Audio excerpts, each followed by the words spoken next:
In this lesson, we're going to discuss the power of the Pathfinder panel. If you'd like to follow along, go into the File menu to Open, and in the Sample Files folder, scroll down to 0408, Power of Pathfinder, and just click Open. To talk about the Pathfinder panel, first we're going to have to open it if it's not already open. So go under your Window menu to Object and Layout, Pathfinder. We're going to be discussing how the Pathfinder panel is used for combining shapes and also altering paths, shapes, and anchor points. We're going to start with the Paths section. Why don't we select this open path? I can tell it's open because the stroke is not going from this endpoint to this endpoint. To close it, all I have to do is click on Join Path. It's joining the two endpoints. This command can also be used to join two totally separate paths. What it's going to do is join the endpoints that are closest together. Let me click on the command, Join Path. The next button, I'm going to first select my yellow square, and I'm going to click Open Path. Let me go to my Zoom tool. You can hit your Z key to get there very quickly. And I'm just going to zoom in by clicking and dragging across that small section which I want to fill my screen. So it blew it up real big. And I can tell that it's no longer a closed path. If I click off of it, go to my Direct Selection tool and click on one of those endpoints and drag, you can see it's no longer closed. It's two separate points. Let me undo that. I'm just going to hit Command or Control Z to line up the 2 points again. If I click the next command, watch what happens. It's going to close the path. And you can see now it's actually a single point and my corner is complete because it is a closed path. Let me zoom out to fit my screen.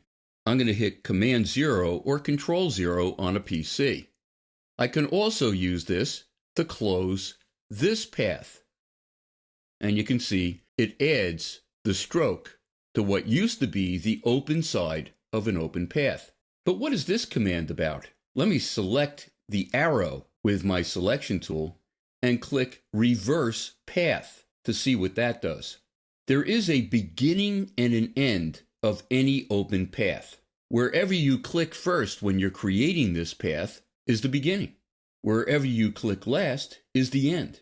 Now, I don't know about you, but about 2 seconds after I create a path, I forget where I clicked first. So this can be very helpful because it will actually reverse that path so the arrow is pointing the way I want it. And it's not just arrows, it's anything that you add to a path in the stroke panel. Let's talk a little bit about the Pathfinder. If I go to my selection tool and select these two squares, the one that's cyan with a stroke and the red one without the stroke. If I click on my first Pathfinder command, which is Add, it's going to combine the selected objects into one shape. Let me undo that by hitting Command Z or Control Z on a PC. The next command is Subtract. And what that's going to do is going to subtract the frontmost objects from the back object. And you can see it's taking a little chunk out of that back object. Let me undo that. The next command is Intersect. That's going to leave the intersection of the two objects and delete everything else. Let me undo that. The next command is Exclude. It's just the opposite of Intersect. If I click on that, wherever the two objects intersect, it's going to exclude that intersection. And you can see it's actually one object with a hole in the center. Let me undo that. The last Pathfinder is minus back. It's going to take the back red object and subtract it in the overlap from the front. So you can see it takes a chunk out of the front object using the back object. Let me undo that. The next command is Convert to Shape. First, I'm going to click on Convert Shape to Rectangle. And what it's going to do is create a rectangle the same size as the bounding box of my original circle. The next command is Convert Shape to Rounded Rectangle. Let me do that. And you can see it's picking up my corner options that I've used last. The next one is going to make a beveled rectangle, so you can see it's chopping off the corners. The next is going to do an inverse rounded rectangle, so it has rounded corners, but they're inverse, they're going inward. I'm going to skip the ellipse command for now, I'll come back to it, and click on the triangle, and you can see it's making a triangle that fits within my original bounding box. I can also make a polygon that fits within that bounding box, and I also can convert this shape to a line.